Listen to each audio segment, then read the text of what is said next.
सत्या शर्मा जीती standing committee का चुनाव। आपके उम्मीदवार को हराया 35 वोटों से। स्टैंडिंग कमेटी का चेयरमैन बनना भी तय।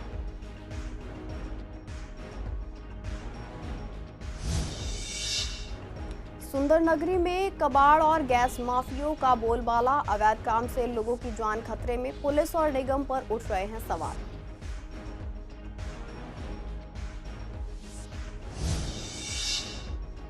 पूर्वी दिल्ली में कोविड से निपटने की तैयारी अधूरी। अस्पतालों में कोरोना टेस्टिंग की रफ्तार धीमी। यमुना पार में नहीं बना एक भी आइसोलेशन वार्ड।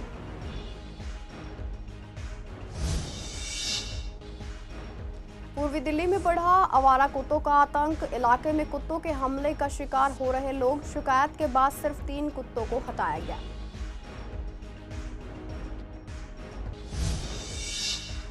ईद पर कुर्बानी के लिए दिल्ली नगर निगम ने किए खास इंतजाम। खुले में कुर्बानी पर रोक। गाजीपुर स्लॉटर हाउस रहेगा खुला। गैर कानूनी तरीके से कुर्बानी करने पर लगेगा जुर्माना। नमस्कार, आप देख रहे हैं सीसीएन डिजिटल। मैं हूं आपके साथ शिवानी तिवारी। स्वागत है आपका हमारे खास कार्यक्रम पूर्वी दिल्ली खास में। बुलेटिन की शुरुआत करते हैं कुछ खास खबरों के साथ। दिल्ली नगर निगम में आज हुए स्टैंडिंग कमेटी के चुनाव में बीजेपी ने एक बार फिर आम आदमी पार्टी को करारी मात दे दी।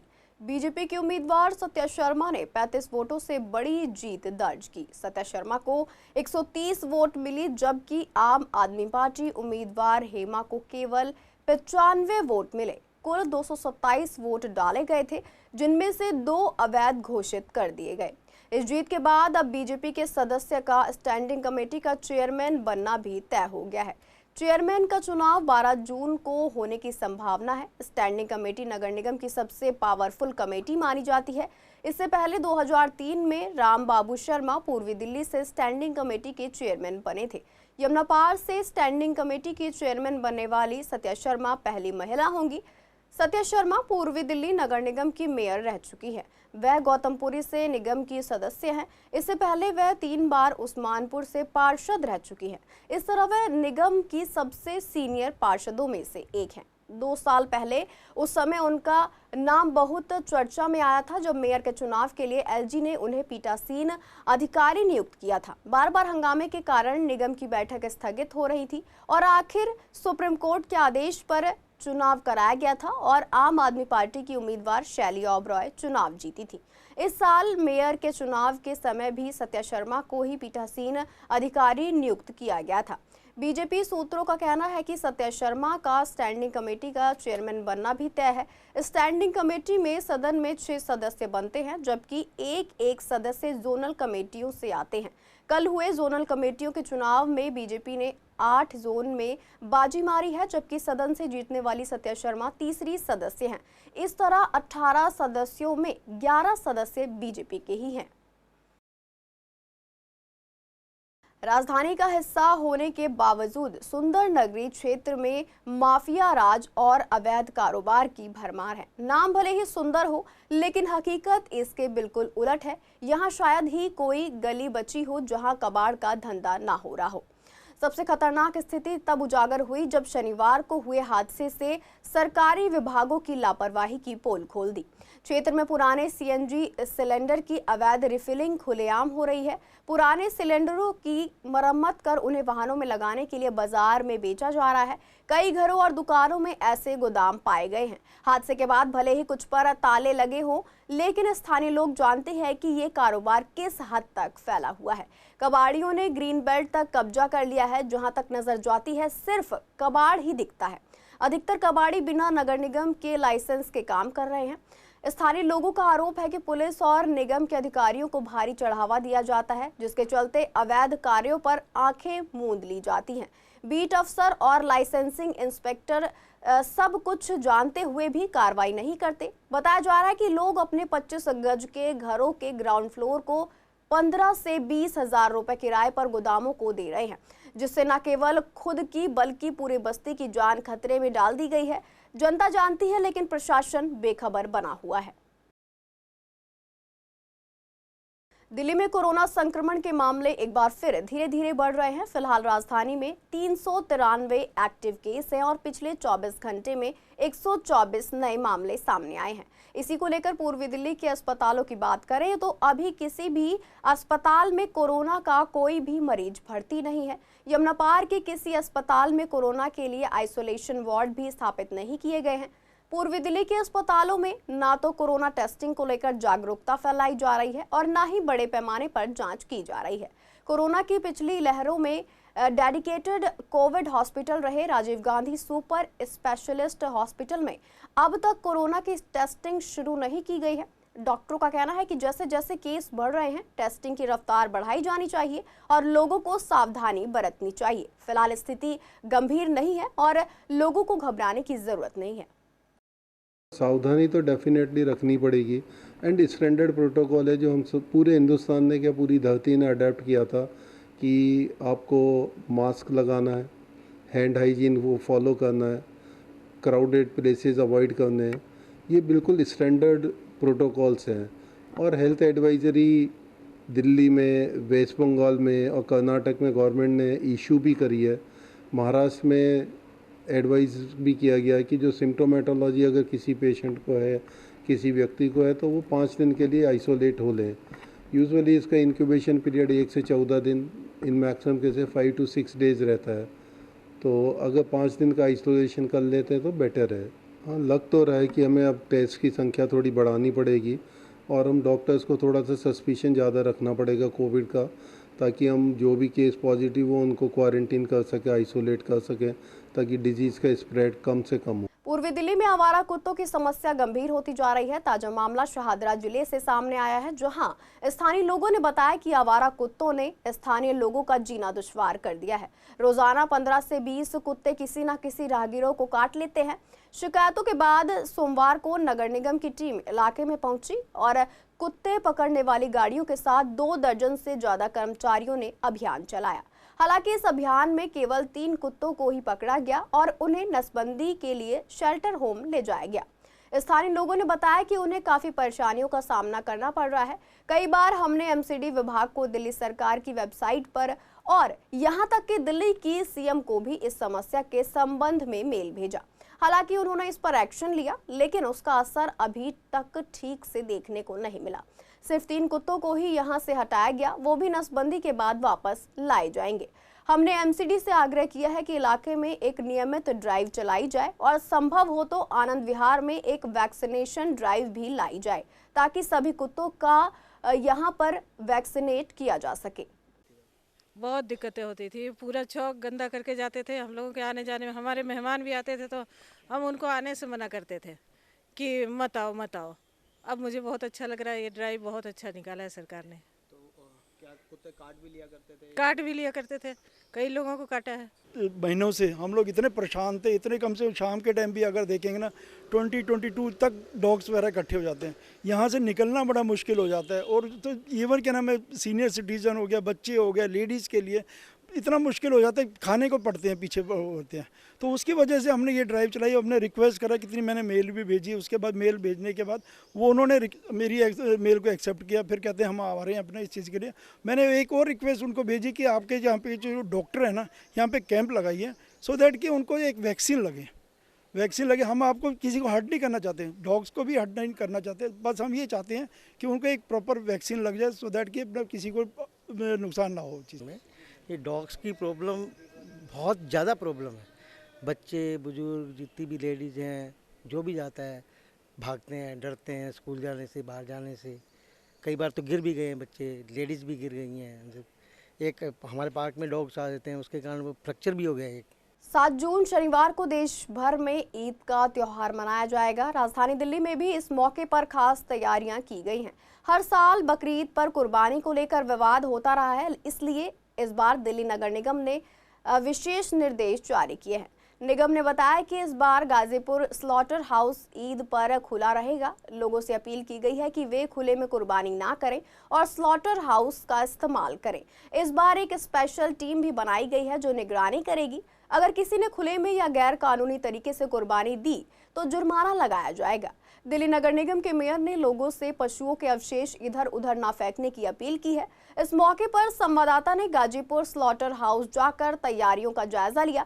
वहां के जनरल मैनेजर शहीद ने बताया कि कुर्बानी के लिए स्लॉटिंग सिस्टम बनाया गया है। किसी को परेशानी हो तो मदद भी दी जाएगी ताकि नियमों का पालन हो और अवैध कुर्बानी ना हो। ईद के दिन भी स्लॉटिंग की सुविधा रहेगी। पूर्वी दिल्ली के गाजीपुर के स्लॉटर हाउस पर इस वक्त में मौजूद हैं। हमारे साथ बात करने के लिए जीएम उनसे बात कर लेते हैं। सर, अपना नाम बता दीजिएगा। मेरा नाम मोहम्मद शाहिद है, मैं जनरल मैनेजर हूँ इस स्लॉटर हाउस का। सर, ईद को लेकर किस तरीके की व्यवस्था आप लोगों ने कर रखी है, क्या तैयारियाँ हैं यहाँ पर? ईद को लेकर के कल हमारे डीसीपी ऑफिस में मीटिंग हुई थी, पटपड़गंज ऑफिस में। वहाँ पर डीसीपी साहब ने सबको, जितने भी उस इलाके के ज़िम्मेदार लोग हैं, पूरी दिल्ली से ये रिक्वेस्ट किया है कि आप जो है स्लॉटरिंग की फैसिलिटी स्लॉटर हाउस में आप लोग अवेलेबल है, 24 घंटे वहाँ पर स्लॉटर हाउस ऑन रहता है। आप जाकर के स्लॉटर की फैसिलिटी वहाँ पर लीजिए। कहीं खुले में भी स्लॉटरिंग ना करें, कोई ऐसी जगह जो अलाउड नहीं है उस जगह को स्लॉटरिंग के लिए इस्तेमाल ना करें। कल डीसीपी साहब ने क्लियर शब्दों में ये कह दिया है कि अगर कोई भी इस तरीके की इलीगल स्लॉटरिंग में या जो चीज़ें अलाउड नहीं हैं वो चीज़ें करता हुआ पाया गया तो उसके खिलाफ सख्त एक्शन लिया जाएगा। इसमें जो जिम्मेदार लोग हैं वो लोग भी इस चीज़ पे नज़र रखेंगे और सोशल मीडिया पे प्रॉपर नज़र रखेंगे। और सबको ये बताया गया है कि सोशल मीडिया पे इस तरीके की कोई फ़ोटो, कोई वीडियोज़, इस तरीके की चीज़ें नहीं आए, जिससे ताकि अमन और शांति बनी रहे और त्यौहार सबका सही से हो सके। सर, एक आखिरी सवाल, क्या कोई अलग से शुल्क चार्ज लिया जाएगा इसके लिए या जो चल रही है वही चलेगा? नहीं, कोई इसके लिए अलग से चार्जेस नहीं है। जो एमसीडी ने हमको डिसाइड करके दिया है हम वही चार्जेस अप्लाई करेंगे बस। बहुत बहुत शुक्रिया सर। तो ये थे मेरे साथ जीएम, जिन्होंने बताया कि अलग से कोई चार्ज शुल्क नहीं लगाया जाएगा, जो एमसीडी से अलॉट है वही शुल्क लिया जाएगा। वीडियो जर्नलिस्ट महेंद्र बोरे के साथ मोहित शर्मा, सीसीएन डिजिटल, दिल्ली। शाहदरा में पुलिस ने कुख्यात ऑटो चोर खलील को गिरफ्तार किया है, जो उत्तर प्रदेश के संभल जिले का निवासी है। पुलिस को गुप्त सूचना मिली थी कि वह एक चोरी की ब्रेजा कार के साथ आनंद विहार के पास आने वाला है। पुलिस ने मौके पर पहुंचकर उसे पकड़ लिया और पूछताछ में उसकी निशानदेही पर 2 और चोरी की गाड़ियां बरामद की। खलील ने बताया कि वह शराब और सिगरेट का आदी है और आर्थिक तंगी के कारण चोरी करने लगा था। वह चोरी की गाड़ियां मोनू और बॉबी उर्फ फैजल नाम के लोगों को बेचता था। वह पहले भी दिल्ली और यूपी में करीब 20 आपराधिक मामलों में शामिल रह चुका है। पुलिस ने अब तक 3 कार चोरी के केस सुलझा लिए हैं और आगे की जांच जारी है। और हम लोगों ने रेड करी, इस व्यक्ति को पकड़ा जिसका नाम खलील था। खलील से हम लोगों को एक ब्रेजा कार रिकवर हुई जो 27 नवंबर 2024 को इंदिरापुरम थाने से, गाज़ियाबाद से चोरी थी। जब इससे फर्दर पूछताछ करी गई खलील से तो उसने बताया कि ये मारुति स्विफ्ट डिज़ायर भी उसने ही चोरी करी थी फर्श बाज़ार थाने से, जिसकी हमने उससे रिकवरी करी। उसके अलावा एक हमने हुंडई क्रेटा कार जो 26 मई को सेंट्रल डिस्ट्रिक्ट के पीएस राजेंद्र नगर से चोरी थी, वो भी हमने से रिकवर करी। खलील आगे ये गाड़ियाँ चोरी कर अपने साथी मोनू और बॉबी को देता था, जो संभल और मुरादाबाद के रहने वाले हैं। इनकी तलाश। लक्ष्मीनगर पुलिस ने एक बड़ी कामयाबी हासिल करते हुए बैंक में चोरी करने वाले 3 आदतन चोरों को गिरफ्तार किया है। ये आरोपी एसबीआई की मंगल बाजार शाखा में एक 77 साल के बुजुर्ग से 46,000 रुपए की चोरी में शामिल थे। बुजुर्ग हरिपाल सिंह, जो एक रिटायर्ड एमटीएनएल कर्मचारी हैं, बैंक में पैसा गिन रहे थे, तभी तीनों ने उन्हें बातों में उलझाकर नकदी चुरा ली। मामले की जांच के दौरान पुलिस ने बैंक और आसपास के इलाके के सीसीटीवी फुटेज की बारीकी से जांच की, जिससे आरोपियों की पहचान और लोकेशन ट्रेस की गई। पुलिस टीम ने गाजियाबाद और पास के इलाकों में दबिश देकर तीनों आरोपियों नासिर खान, अमजद खान और रजा हसन उर्फ बॉबी को गिरफ्तार कर लिया। तीनों पहले भी कुल 37 मामलों में शामिल रह चुके हैं। पुलिस ने अब तक आरोपियों से 16,000 रुपए बरामद किए हैं और बाकी पैसे की तलाश और बाकी मामलों की जांच भी जारी है। दिल्ली में जोनल कमेटी के चुनाव सोमवार को संपन्न हो चुके हैं और इस बार बीजेपी ने चेयरमैन और डिप्टी चेयरमैन पदों पर बहुमत हासिल किया है। अगर यमुना पार की बात की जाए तो शाहदरा साउथ और शाहदरा नॉर्थ जोनों में बीजेपी ने जीत दर्ज की है। ऐसे में यमुना पार के बीजेपी नेताओं से बात करने पर उन्होंने इस जीत को ऐतिहासिक बताया। उन्होंने कहा कि यमुना पार की राजनीति एमसीडी पर आधारित होती है। साफ सफाई, जलभराव जैसी समस्याएं विधानसभा चुनावों को भी प्रभावित करती हैं। जिस तरह से दिल्ली में बीजेपी ने अपनी सरकार बनाई है, अब जोनल कमेटियों में भी पार्टी का पूर्ण बहुमत है। नेताओं ने ये भी कहा कि पिछली बार जब आम आदमी पार्टी की मेयर थी तब कई कामों में बाधा आई थी और जोनल कमेटियों के गठन में भी काफी देरी हुई थी, लेकिन इस बार समय पर जोनल कमेटियों का गठन हुआ है, जिससे एमसीडी के शुरुआती और वित्तीय कार्य ठीक ढंग से शुरू हो पाएंगे। नेताओं ने कहा कि अब जलभराव, अतिक्रमण जैसी समस्याओं पर कमेटी सख्ती से कदम उठाएगी और जनता को बेहतर सुविधाएं मिलेंगी। विकास के जो काम रुके हुए थे इस शादरा साउथ जोन के अंदर वो गति पकड़ेंगे, विकास के काम बहुत तेज़ी से होंगे। पिछली बार भी हमारे जोन चेयरमैन हमारे थे, डिप्टी जोन चेयरमैन हमारे थे, लेकिन क्योंकि मेयर आम आदमी पार्टी के थे तो कहीं ना कहीं वो कामों को होने नहीं देते थे, कामों में अड़चन डालते थे। लेकिन अब मेयर भी हमारी पार्टी का है, भारतीय जनता पार्टी का, और हमारे जोन चेयरमैन भी हमारी भारतीय जनता पार्टी के हैं, तो निश्चित रूप से शादरा साउथ जोन के अंदर विकास कार्यों में गति आएगी। एक अच्छी उम्मीद जगी है क्योंकि अब ट्रिपल इंजन की सरकार दिल्ली में आ गई है, तो मुझे लगता है कि अभी हमारी रेखा गुप्ता जी ने, सीएम साहिबा ने 100 दिन का रिपोर्ट भी पेश किया।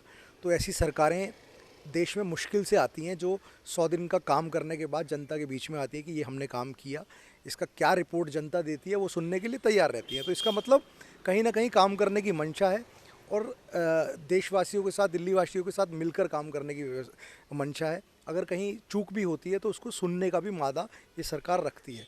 मुझे पूरी आशा है कि जो विकास है, इस एरिया के रुके हुए काम है, एमसीडी की तरफ से की जाने वाली सफाई है, नालियों की सफाई, डेंगू की तैयारी, कर्मचारियों को स्थायी करना और ऐसे जितने भी काम हैं वे अब बड़ी तेज़ी से चलेंगे और ये जनता की आशाओं पर खरे उतरेंगे, ऐसा विश्वास है। पूर्वी दिल्ली के कृष्णानगर इलाके में सड़कों के किनारे लगे बिजली के ट्रांसफार्मर लोगों के लिए बड़ी परेशानी बन गए हैं। ओल्ड अनारकली न्यू कृष्णानगर में जैन मंदिर के पास ऐसा ही एक ट्रांसफार्मर लगा है, जिससे ट्रैफिक जाम हो जाता है और लोगों को आने जाने में दिक्कत होती है। लोगों ने बताया कि ट्रांसफार्मर के आसपास काफी गंदगी भी रहती है और बच्चे भी उस इलाके में खेलने नहीं जा पाते। लोगों को डर रहता है कि कहीं कोई हादसा ना हो जाए। इस समस्या को देखते हुए इलाके के विधायक डॉक्टर अनिल गोयल ने दिल्ली सरकार के ऊर्जा मंत्री और बीएससीएस को चिट्ठी लिखी है। उन्होंने कहा है कि ट्रांसफार्मर को किसी सुरक्षित जगह जैसे मेट्रो स्टेशन के पास शिफ्ट किया जाए। विधायक अनिल गोयल ने यह भी कहा कि ट्रांसफार्मर हटने के बाद उस जगह को साफ करवा कर बच्चों के खेलने के लिए पार्क बनाया जाएगा। इससे वैसे तो हमें कोई तकलीफ़ नहीं है, सिर्फ चूहों की वजह से तकलीफ़ है। अवैध पार्किंग हो गई है। ये देखो आपके सामने ये सारा कूड़ा निकला हुआ है, तो कूड़ा गाड़ी अपना घर का कूड़ा यहाँ फेंक जाते हैं, गाड़ियों की ओट में फेंकते हैं, गाड़ियाँ खड़ी करते हैं। उन्हें गाड़ी हटाने को तो ये ट्रांसफार्मर के पास खड़े कर रखी है, आपको क्या दिक्कत है, आने आने में परेशानी होती है। अब आपने थोड़ी देर पहले बहुत बाधित होता है, गाड़ी खड़ी होती है, एक यहाँ ऑटो खड़ा कर जाता है, रोज़ जाम लगता है यहाँ। किसी दिन आओ जाम लगेगा जब गाड़ी खड़ी होती है। आज तो गाड़ी नहीं है, हटा के चली गई है। अभी थोड़ी देर पहले खड़ी थी, एक ऑटो भी खड़ा था यहाँ, दिखाता मैं, एक रिक्शा देखो खड़ी है, इसका कोई यूज़ नहीं है। समस्या ऐसा ना, इसकी ओट में लोग कूड़ा फेंक जाते हैं, यहाँ पर साइडों में कूड़ा फेंक देते हैं। फिर जैसे दिखता है ये हमारे अनिल जी हैं, ये अपना फिर उनको फ़ोन करते हैं कारपोरेशन वालों को, उनकी वो ट्रॉली आती है, उठा के ले जाते हैं। कई बार यहाँ पे आग उग लग जाती है, फट जाता है, फिर ये चीज़ हो जाती है तो उनको दिक्कत पड़ती है। हाँ,